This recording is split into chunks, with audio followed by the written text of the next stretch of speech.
Bonjour à toutes et à tous, bienvenue dans Libre Ensemble. Je suis ravie de vous accueillir aujourd'hui pour parler de la santé mentale de nos jeunes et le bien-être à l'école, car les indicateurs s'affolent.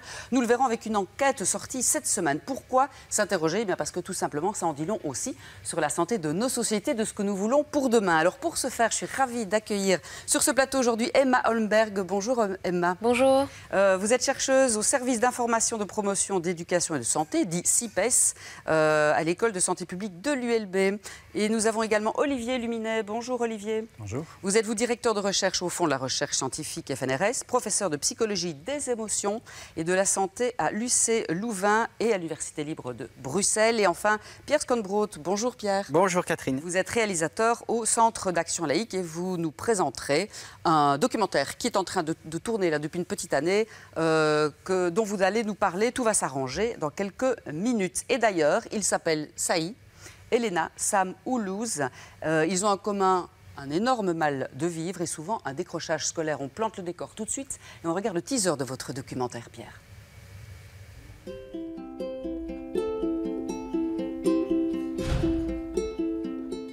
Désolée d'être pleurnicheuse, désolée d'être lamentable.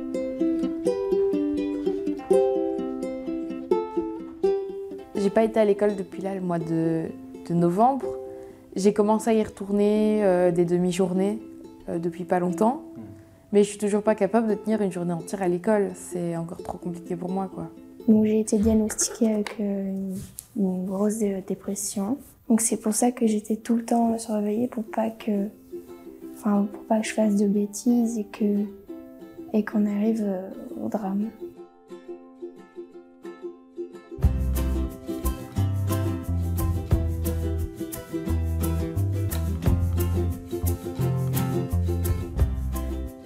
Je m'appelle Sam, j'ai 16 ans, je suis en décrochage scolaire depuis 2 ans maintenant.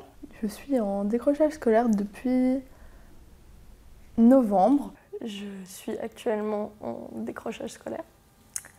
Je suis aussi en dépression. Les médecins aussi l'ont dit directement, ils disent attention, attention, il y a danger. Oui, enfin, je l'ai écrit, je l'ai dit, je l'ai hurlé sur tous les tons qu'on ne prenait pas la mesure de ce qui se passait. Et donc tous ceux qui sont plus fragiles pour des raisons de santé mentale, de précarité, tous ceux-là, ils ont été broyés en fait par cette crise. J'ai insomnie, troubles d'alimentation, troubles d'humeur, etc. Pensées suicidaires, anxiété. Et donc ça a été la première conclusion qu'on a tirée, c'est qu'il y a eu un boom en fait des gens qui disaient je vais mal en fait.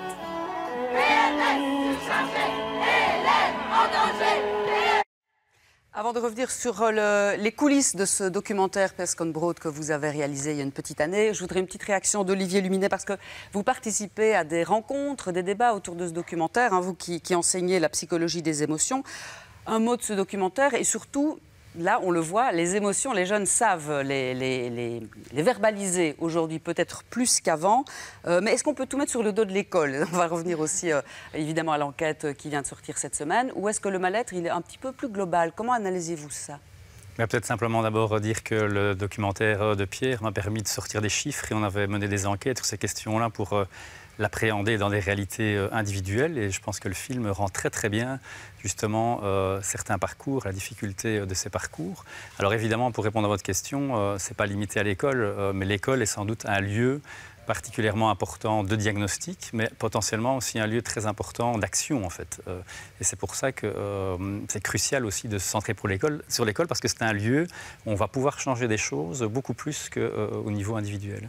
D'accord, vous voulez dire que c'est une entrée pour aller effectivement... c'est une excellente porte d'entrée. Oui. Aider ces jeunes-là qui viennent en consultation psy de plus en plus. Vous qui étudiez justement la psychologie des émotions depuis plus de 20 ans, qu'est-ce qu'on remarque entre cette jeunesse et la nôtre en quelque sorte? Comme vous l'évoquiez, il y a des aspects générationnels. Hein, donc, l'idée que les émotions, c'est quelque chose d'important à prendre en compte dans sa vie personnelle et pour son équilibre personnel, est quelque chose qui a fait son chemin de plus en plus, très clairement à partir des années 80. Donc, ça veut dire que toutes les générations qui sont nées à partir des années 90, 2000 sont des générations pour lesquelles le ressenti, l'expression des émotions sont devenus des fondamentaux, alors que moins pour nous, moins pour nos parents et moins pour nos grands-parents. Donc il y a très clairement cette évolution qui les rend beaucoup plus conscients aussi de leurs émotions, des liens qu'il peut y avoir entre des symptômes somatiques et leurs émotions aussi, par exemple. C'est des choses qu'ils vont remarquer beaucoup plus que dans les générations précédentes. Ils sont plus conscients, mais alors à leur grande âme, on va dire, parce que c'est pas facile à gérer. Beaucoup de jeunes sont en difficulté aujourd'hui. Le suicide est une des causes principales de mortalité chez nos jeunes. Comment enrayer la machine? Et on va voir avec Pierre et Emma aussi les propositions à fournir. Comment pensez-vous qu'on pourrait enrayer cette machine-là? Qu'est-ce que vous enseignez? Je suppose que votre manière d'enseigner ou les thématiques ont un peu évolué aussi en ce sens.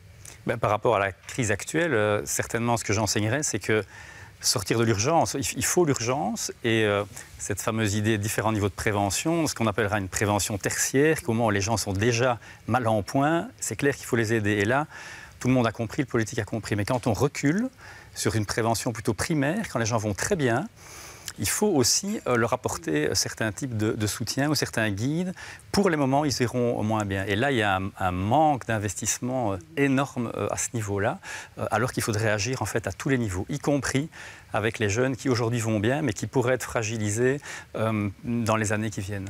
Un peu comme on dit, les Nordiques vont chez le médecin quand ils sont encore en bonne santé, avant d'être malades. Nous, on y va quand on est malade, évidemment. Est-ce que par rapport à l'âge aussi, Pierre, vous avez tourné votre documentaire avec des ados plutôt que des enfants, mais est-ce qu'on voit aussi que le mal-être est de plus en plus jeune? Est-ce qu'il y a des indicateurs de l'âge? Alors moi, je ne suis pas vraiment dans le domaine enfant, mais je sais par des récits de pédopsychiatres qu'effectivement, il y a de très sérieuses inquiétudes pour les enfants et même pour des très jeunes enfants, avec là aussi un nombre de cas graves qui est en très nette augmentation. Pierre Skonbroek, comment avez-vous eu l'idée, l'envie de réaliser ce documentaire et puis de nous dire un petit peu en un an tout le parcours? Parce que peut-être qu'au début, vous aviez juste l'envie de réaliser ce documentaire et puis il vous a été volé en quelque sorte. Et tant mieux, puisqu'il a été diffusé dans un tas de centres culturels ou de cinéma en présence d'Olivier, d'autres chercheurs et les jeunes surtout et les familles. En fait, tout a commencé en janvier 2021 quand une psychologue de terrain qui n'a pas du tout l'habitude dans sa pratique de travailler avec des jeunes, en janvier 2021, voilà que ces jeunes arrivent, alors je ne vais pas dire par dizaines, ce serait quand même très exagéré, mais tout simplement arrivent en tant que tel, c'était déjà un événement dans sa pratique professionnelle. Et puis des mois plus tard, mois de juin 2021, donc souvenez-vous, on était quand même au cœur des confinements extrêmement douloureux, avec une école qui reprend. Pour certaines d'entre elles, elles décident de maintenir les examens de fin d'année. Et là, on se rend compte qu'il y a un vrai décrochage massif des jeunes qui ne comprennent pas pourquoi ils se retrouvent déjà plongés, alors qu'ils ont vécu ce qu'ils ont vécu, dans la réalité des examens. Et là, Véronique Dethier de la FAPEO, la Fédération des associations de parents de l'école officielle, me contacte parce qu'elle-même, qui témoigne dans le documentaire, est touchée par sa fille qui craque et toute une partie des copines de sa fille. Ça, c'est l'acte 2, juin 2021. Puis l'acte 3, novembre 2021. Alors là, on assiste à un véritable pic. C'est tout un secteur des intervenants psychosociaux jeunesse qui m'appellent, avec qui j'ai l'habitude de travailler dans ma pratique professionnelle, qui m'appellent massivement pour me dire qu'ils n'en peuvent plus, qu'ils n'ont jamais vu autant de jeunes décompensés pour certains, aller gravement mal pour d'autres. Et puis on arrive à février 2022. Là, c'est le démarrage du tournage. En fait, Sophie Mas, pédopsychiatre dans une urgence psychiatrique, pédopsychiatrique, sort une carte blanche parce qu'elle est confrontée à des listes d'attente inouïes et des tas de jeunes qui souffrent et qui ne sont pas pris en charge du fait de ces listes d'attente.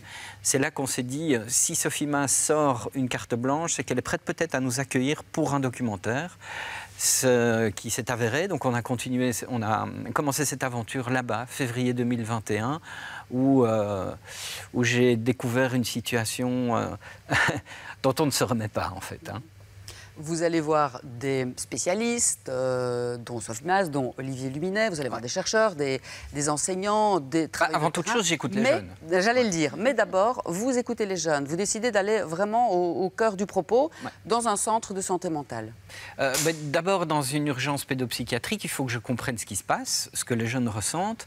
Et donc, je suis seul avec ma caméra en me disant « Ouh là là, comment je vais faire » Imaginez-vous le rapport à l'image, ado, parler de quelque chose qui est très intime.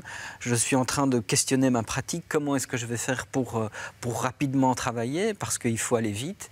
Et là, je joue le tout pour le tout. En fait, je revois complètement mes pratiques de tournage, ma position de journaliste, et je décide de me taire, de les écouter longuement et de co-construire toutes les séquences que vous verrez, si le public a la chance de le voir, dans le film, sont en fait réfléchies tout le temps avec les jeunes. Et aucune question, aucune thématique ne leur est imposée. Et en fait, c'est ce processus de travail qui a permis de tisser rapidement une confiance, confiance qui est vraiment importante ici, mais qui manque cruellement. Les rapports entre adultes et jeunes sont quand même aussi au cœur du problème. On parle beaucoup de l'école, mais pour moi, le second axe qu'il faut vraiment revoir, c'est notre position d'adulte et notre rapport à ces jeunes. Comment est-ce qu'on fait pour davantage développer une relation horizontale et essayer de sortir de nos rapports de pouvoir qui est complètement minant et qui les prive de moyens d'expression. Et c'est là que je les ai entendus et que j'ai compris certaines choses, pas toutes, mais en tout cas certaines choses. Il faut dire que le Covid nous a révélé en tout cas le mal des jeunes. Il a joué un rôle important évidemment, mais pas que. Sans doute que la fragilité était là. Oui, c'est ça, il a rien créé de nouveau, il a certainement amplifié, révélé au grand public, parce qu'en fait tout à coup on s'est retrouvé face à des profils de jeunes qui n'auraient pas dû glisser, et puis qui ont glissé. Et on se retrouve maintenant dans cette espèce de partie de football panique dont Olivier parlait là tout de suite, c'est-à-dire à gérer une urgence continue avec des intervenants psychosociaux qui courent comme des poules sans tête pour essayer de soigner les jeunes au plus mal. Ils sont en sous-effectif, évidemment. Mais il va falloir fermer les robinets de l'urgence pour passer, comme le disait très bien Olivier, à la prévention. Et ce passage-là ne va pas se faire sans mal, j'ai l'impression. Il y a une étude qui vient de sortir cette semaine, Emma Holmberg, vous êtes donc chercheuse au CIPES, Service d'information, de promotion, éducation, santé de l'ULB. Cette étude, c'est une enquête sur le comportement, bien-être et santé des élèves menée auprès des élèves scolarisés de 5e primaire jusqu'à la fin du secondaire à Bruxelles et en Wallonie. En fait, c'est l'étude belge, on va dire, de l'étude internationale qui s'appelle Health Behavior in School Age Children, menée dans 50 pays sous le patronage du bureau régional de l'OMS, Organisation mondiale de la santé. Cette étude se fait tous les 4 ans, elle ne date pas d'il y a 4 ans, donc je suppose que ça fait quelques années. Oui, en Belgique, Belgique francophone, ça fait déjà depuis 1986 que cette enquête est menée. Donc ça fait un bail. Oui. Vous qui avez participé à cette enquête, qu'est-ce que ça a révélé Là, elle vient de sortir ces 4 dernières années, avec les 2 dernières années Covid qui ont dû être énormes. Et on place l'enquête au cœur de l'école. Donc. Oui, c'est ça. Donc c'est une enquête qui est menée dans les écoles. Donc les données ont été recueillies entre février 2022 et juin 2022. Et on a des constats contrastés. On a quand même certains constats positifs, on va dire, où on a quand même la majorité des élèves interrogés qui indiquent un niveau de satisfaction élevé vis-à-vis de la vie. Vis-à-vis de la vie. Oui, vis-à-vis de la vie. Okay. Et qui se perçoivent en bonne santé. Mais on a aussi des constats un peu plus inquiétants. On a quand même une part des élèves qui se disent seuls, qui ont un sentiment de solitude important. Et surtout, on a la moitié de l'échantillon d'élèves interrogés qui se disent stressés par le travail scolaire. Et on a aussi, on peut regarder aussi, il y a des disparités aussi. Donc souvent, c'est les filles qui vont plutôt mentionner des problématiques liées au bien-être et au stress. Et dans notre étude, c'est aussi souvent les élèves dans le secondaire. Et pour le stress, ça augmente en fait avec le niveau scolaire. Donc c'est vraiment les dernières années où là, on a le plus d'élèves qui se disent stressés par le travail scolaire. On le voit. Par rapport à il y a 4 ans, il y a plus de stress scolaire depuis Covid alors, c'est criant de vérité ou pas C'est à nuancer dans le sens où, donc oui, il y a une augmentation entre 2018 et 2022 du stress scolaire, mais cette augmentation, en fait, elle a lieu en fait depuis 2010. Donc il y avait déjà en fait le stress qui augmentait et voilà, la situation n'a pas aidé pendant le Covid, mais c'était déjà un constat qu'on observait avant le Covid. Et d'ailleurs, en fait, entre 2010 et 2022, le stress scolaire a doublé chez les élèves, autant en primaire qu'en secondaire, enfin fin de primaire qu'en secondaire. Alors, les chiffres sont là, mais comment est-ce qu'on analyse cela? Est-ce qu'il y a un trop plein de travail scolaire ou est-ce que les jeunes ont plus de mal à gérer ce travail-là? Enfin, je veux dire, c'est peut-être aussi générationnel avec l'évolution de nos sociétés, des écrans, que sais-je, que la technique d'étude et d'apprentissage n'est peut-être plus adaptée. Oui, à mon avis, il y a plusieurs facteurs qui contribuent. On sait qu'il y a aussi tout ce qui est le climat scolaire, le fait d'aimer ou non l'école. On a aussi des données, par exemple, sur l'absentéisme. Donc, on sait que voilà, il y a des élèves aussi ça, c'est aussi un indicateur qui peut déterminer le décrochage scolaire.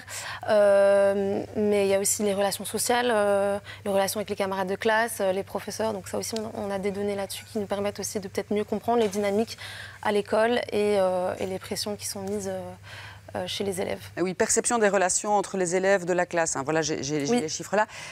Ça, c'est quand même positif. Hein. On voit que c'est perçu de manière... donc l'entraide, la solidarité fonctionne. Oui. Oui, pour une grande partie des élèves, en tout cas, ils sont assez satisfaits de leurs relations avec les élèves. Et on a aussi, par exemple, des disparités en fonction, par exemple, de la filière. Donc, les élèves du professionnel, souvent, perçoivent de meilleures relations avec les élèves de la classe, avec leurs professeurs, que les élèves de l'enseignement général. L'absentéisme scolaire, justement, venons-y. Est-ce que ça a enflammé, il semblerait, ces dernières années, et pourquoi? Alors nous, nos données montrent que donc il y a une augmentation. Il y a eu une augmentation en 2014. Par contre, quand on compare les données par rapport à 2018, il n'y a pas eu d'augmentation. Après, il y a peut-être un léger biais dans nos données, dans le sens où les données sont collectées à l'école, et donc les élèves qui sont en décrochage scolaire ne sont pas là pour répondre, et ceux qui ont un absentéisme plus fréquent n'étaient peut-être pas là le jour de l'enquête. Donc c'est à nuancer, évidemment, vu qu'on a les élèves qui étaient présents uniquement. De manière générale, quelle est la satisfaction? Comment est-ce qu'on pourrait la mettre sur une échelle de 10 vis-à-vis de l'école? De nouveau, je dirais, il y a un élève sur 5 qui semble satisfait à l'égard de l'école. Les plus jeunes, donc en fin de secondaire, sont plus satisfaits. Et évidemment, en plus on augmente dans le niveau scolaire, au moins ils semblent être satisfaits. J'imagine que ça peut être aussi lié au fait que la charge de travail augmente et que le stress augmente et que de fait on est moins satisfait à l'égard de l'école. Et là aussi, en termes d'évolution, relativement stable, voire légèrement en baisse. Mais... Ces chiffres sont importants, cette enquête l'est. À qui s'adresse-t-elle? Une fois que tout ça est sur la table, est-ce que c'est utilisé? Ou est-ce que les politiques, finalement, on regardera ça plus tard et on réfléchira aux solutions plus tard? Bonne question, oui. Mais du coup, ça s'adresse d'une part aux politiques, mais en fait à tous les acteurs qui sont préoccupés par la santé et le bien-être des jeunes. Donc ça peut être aussi les acteurs de promotion de la santé. On sait que du coup, il y a des services de promotion de la santé à l'école qui mènent des actions. Il y a les services PMS psychomédico-sociaux, les maisons des jeunes, les AMO. Donc vraiment, ça s'adresse à un large public, même les écoles, les parents. Et l'idée, c'est vraiment aussi de soutenir et de vraiment mettre en avant les domaines pour lesquels nécessitent des actions et aussi avec aussi les publics cibles. Donc comme on l'a dit, il y a des disparités en fonction du genre, aussi en fonction de l'âge. Donc tout ça pour espérer que le politique mette des actions en place pour améliorer. Est-ce que les écoles acceptent facilement que vous entriez dans leur classe pour poser ces questions-là? Est-ce qu'elles sont collaboratives ou pas tellement? Et elles le sont toutes ou pas? De manière générale, oui, elles sont collaboratives. En 2022, il y avait quand même une complication qu'il y avait encore des conséquences du Covid, il fallait rattraper des matières. Donc c'est vrai que pour certaines écoles, c'était compliqué de mettre en place, mais c'est à ce moment-là où le chercheur, nous, on essaye de trouver des solutions pour justement venir en soutien et aider. Et justement, on ne veut pas rajouter une charge supplémentaire aux professeurs et aux élèves qui ont déjà beaucoup à faire. Donc, dès que c'est possible, on essaye d'aider, de venir, s'il faut, pour la passation. Pierre. Oui, simplement, on a là un superbe outil. Hein. Cette étude, je l'ai parcourue. Elle est très riche d'enseignements. On a des tas d'études maintenant qui objectivent véritablement le problème. Mais la difficulté, et ça j'aimerais bien avoir votre sentiment, Olivier, c'est essayer de faire percoler le débat à la juste mesure du problème. Et ça, moi, en tant que journaliste, à travers l'aventure Tout va s'arranger, les projections variées et diverses, c'est extrêmement compliqué, notamment au niveau du secondaire, où il est encore très difficile d'évoquer la question de la santé mentale. Parfois, les portes sont encore fort fermées à double tour. Et j'ai l'impression qu'au niveau de nos responsables politiques, c'est pas si simple que ça, même si on a quand même eu quelques oreilles attentives aussi. Hein. Il faut pas... Olivier, qu'est-ce qu'on fait avec ces études-là et comment est-ce qu'on fait percoler, comme dit Pierre, vers ceux qui ont en main les moyens de changer les choses? Malheureusement, encore toujours cette dichotomie entre santé physique et santé mentale. Hein. Imaginez que tout d'un coup, en Belgique, on ait des milliers de gens qui meurent d'asthme, par exemple, parce que la pollution devient trop importante à Bruxelles. Ça va créer un électrochoc, vraisemblablement, et des réactions très rapides. Mais d'abord, la santé mentale, c'est beaucoup moins visible. Et il y a toujours cette incompréhension que c'est une problématique de santé générale pour la population. Donc il y a encore une évolution des idées qui est nécessaire. Et d'un autre côté aussi, bien comprendre que ces dégâts sur la santé mentale, malheureusement, ça tue, mais ça crée aussi un nombre d'incapacités absolument spectaculaires. Donc on voit aujourd'hui en Belgique, malheureusement, une augmentation des suicides, mais pas que ça. On voit un absentéisme à l'école, un absentéisme au travail, et des gens qui sont en fait chez eux, dans une situation très problématique, qui a à son tour des répercussions sur la santé physique aussi, parce qu'un état dépressif, ça veut dire moins d'activité physique, ça veut dire moins de relations sociales, et ça, à la longue, ça va aussi affecter la santé physique de ces gens. Donc il y a vraiment une boucle ici qui est en train de se mettre en place. Et le politique réagit soit sur la partie vraiment tertiaire, qui est quand ça va très mal, et pas sur les autres, ou encore, je pense, dans une incompréhension de l'urgence, en fait. Moi, ce que je constate, c'est que paradoxalement, c'est peut-être des milieux comme le milieu parfois de l'entreprise ou le milieu économique qui tire la sonnette d'alarme en disant on commence à voir les dégâts et on commence à être conscientisé du problème. Parce qu'il n'y a pas de main-d'œuvre et parce qu'il n'y a pas de travailleurs. Par exemple, oui, tout à fait. Ni chez les jeunes, ni chez les moins jeunes. Mais ce n'est pas un agenda qui semble être au centre des urgences politiques ou de la campagne électorale de 2024, alors que justement, et particulièrement pour les jeunes, ça devrait être un enjeu fondamental. Là, je crois que les jeunes peuvent se mobiliser aussi, parce qu'ils se sont sentis aussi quand même un petit peu malmenés dans la crise du Covid. Hein. Rappelez-vous, je veux dire, l'attention sur les jeunes, elle n'était pas du tout présente les premiers mois du Covid. C'est venu pratiquement une année après le démarrage de la pandémie. Parce que vous le dites, les chiffres, évidemment, sont là et sont effrayants quand il s'agit de mortalité. Et le suicide des jeunes est évidemment effrayant. Mais tous ces jeunes qui sont en décrochage scolaire, où sont-ils? Ils sont chez eux, donc ils sont hors des radars. Et parfois, ça arrange bien tout le monde. On n'entend plus parler d'eux, on ne les voit plus. Mais que font-ils? Comment est-ce qu'on arrive à raccrocher un jeune à l'école s'il ne l'aime plus ou à quelque chose d'autre? Il y a peu de choses qui sont mises en place en dehors de l'école. C'est la raison pour laquelle il faut à tout prix éviter qu'ils décrochent. Oui. Parce que quand ils ont décroché, le travail sera long. La santé mentale, c'est le temps long. Ça dure beaucoup de temps. Les jeunes qui ont participé au film, c'est 15 mois de souffrance, c'est 15 mois de remise en marche et le rapport à l'école est durablement impacté et le retour à l'école sont très souffrants encore après 15 mois. Donc il faut à tout prix, évidemment à tout prix, réagir pour éviter que d'autres jeunes ne glissent, parce que sinon on va se retrouver face à un espèce de monstre complètement ingérable. Il y a autre chose que l'école, il y a aussi les formations, mais est-ce que tout ça est possible? Comment voyez-vous la chose, vous, Olivier? Je pense que quand on voit par exemple des exemples en Scandinavie, on voit que dans les écoles, on enseigne énormément, on prend du temps par exemple par rapport aux acquis émotionnels ou à des formes plus sociales de développement personnel. C'est quelque chose qui n'est pas du tout introduit dans notre cursus et c'est pourtant quelque chose qui fonctionne bien. Donc toujours se dire que ça va de pair. Ici, on a plutôt été dans une logique, on a perdu du temps, rattrapons-le en boostant les apprentissages, alors que l'expérience scandinave nous montre qu'en fait, c'est à la fois les apprentissages et le climat de confiance dans l'école, l'écoute et aussi une prise en compte des aspects émotionnels des élèves. Ralentissons, écoutons les jeunes.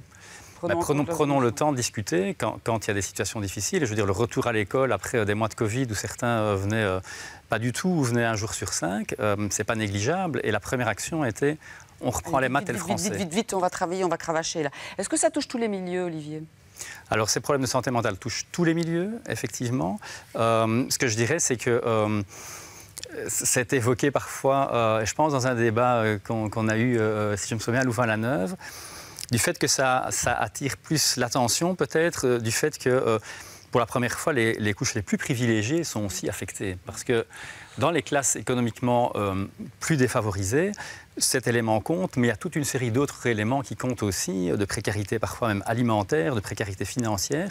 Mais ici, on voit que la vague de santé mentale, ou de ces dégâts sur la santé mentale, en fait, va bien au-delà de protection souvent présente, comme un milieu familial privilégiés économiquement. Vous parlez de prévention tout à l'heure. Qu'est-ce qui est mis en place? Et on le sait, et Pierre, vous en avez été témoin, on manque quand même de moyens. Les centres sont débordés, les psys aussi, les rendez-vous pédopsie saturent. Je pense qu'il ne faut pas se tromper, on n'a pas nécessairement besoin de plus de moyens. On ne va pas mettre un psy derrière chaque enfant qui va mal. Je crois qu'il va falloir, étant donné l'ampleur du problème et des enfants et des ados touchés, essayer d'envisager des solutions plus collectives. En tout cas, nous... Vous avez créé un collectif. Ouais, voilà, donc on a créé un collectif et avec ce collectif des jeunes qui font tous partie de l'aventure Tout va s'arranger, on a beaucoup réfléchi à travers les débats qu'on a eus avec Olivier et tous les autres pour essayer de formuler des recommandations et sortir des constats. Et ces recommandations ne coûtent pas 1,50 franc, 1,50 € en fait. Le problème, c'est que ces recommandations, pour les mettre en pratique, c'est qu'il faut changer de paradigme et essayer de sortir de nos vieilles habitudes. C'est compliqué, ça met du temps. Or, voilà. Le temps presse quand même. Le temps presse, et donc une des choses, vous pouvez retrouver le documentaire, si vous tapez Tout va s'arranger ou pas, vous trouverez facilement la page internet. Vous pouvez downloader ce fantastique cahier dans lequel vous pourrez lire les textes de certains jeunes. Mais une des mesures, une des recommandations sur lesquelles tous les jeunes sont tombés rapidement d'accord, c'est la question de la pression scolaire. Donc on a écrit cette phrase, ce sentiment généralisé d'obligation, de réussite dans un contexte de performance, d'excellence et de compétitivité qui rend tout éventuel échec insupportable. Ça aujourd'hui, en secondaire, on a 2 années certificatives. Toutes les autres années, les écoles ne sont pas obligées d'organiser des examens qui sont vécus par tous ces jeunes que j'ai rencontrés comme de véritables traumatismes. Ni organiser de l'échec, on peut presque le dire comme ça. Quand on évoque cette question d'éventuellement ne pas organiser des examens dans les écoles à la fin de l'année lors de ces années qui ne sont pas certificatives, mais c'est comme si on parlait de la révolution industrielle au temps de l'âge de pierre, enfin d'un truc complètement inimaginable. Cette mesure ne coûterait pourtant pas le moindre centime.